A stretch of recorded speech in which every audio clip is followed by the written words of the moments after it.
బెల్లం sweet recipe అండి. ఇది తయారు చేయాలి, ఈ వీడియోలో చూపిస్తాను.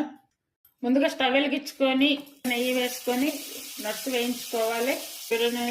మనకి ఇంట్లో ఏం నట్స్ ఉంటాయో అవి తీసుకొని వేసుకోవాలి. ఈ నట్స్ అనేవి 2 రకాలుగా అయితే వేయిస్తున్నాను. ఇవి కూడా తీసి పక్కన పెట్టుకోవాలి. అదే కడాయిలో 1 కప్పు వరకు సేమియా అయితే తీసుకోవాలి. ఈ సేమియా అనేవి వాసన పోయి కొంచెం కలర్ చేంజ్ అయ్యే వరకు వేయించుకోవాలి.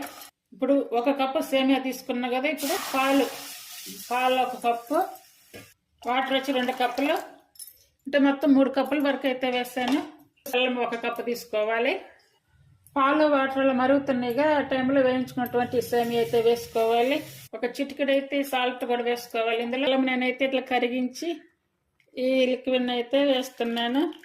అప్పటికప్పుడు ఇలా చేసుకోవాలనిపించినప్పుడు ఇలా సేమియా బెల్లం ఈ రెండింటితోటి కొంచెం పాలు పోస్తే కనుక కొంచెం టేస్ట్ డిఫరెంట్గా బాగుంటుంది. అందుకొరకు నేనైతే పాలు పోస్తాను. కొంచెం నెయ్యి వేసుకోవాలి.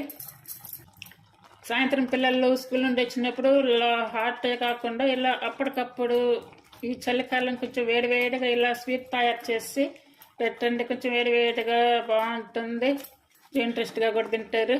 నట్స్ చిన్న చిన్న పలకలుగా చేసుకున్నటువంటి నట్స్ అయితే వేసుకోవాలి.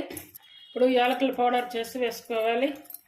చూడండి, ఇప్పుడు నేను స్టవ్ కూడా ఆపేసి, మీకు మరీ బాగా గట్టిగా కావాలి అనుకుంటే కనుక కొంచెం వాటర్ తగ్గించి వేసుకోవాలి. కొంచెం ఇలా ఉంటే బాగుంటుంది కాబట్టి అలా 1 కప్పు సేమియా, 1 కప్పు బెల్లం, అలాగే 3 కప్పులు వాటరు, పాలు 2 కలిపి తీసుకున్నాను అన్నమాట. అలాగే ఈ స్వీట్ రెసిపీ మీకు నచ్చినట్టయితే ప్లీజ్ లైక్ చేసి, షేర్ చేసి, సబ్స్క్రైబ్ చేయండి, ఫాలో అవ్వండి, ట్రై చేయండి.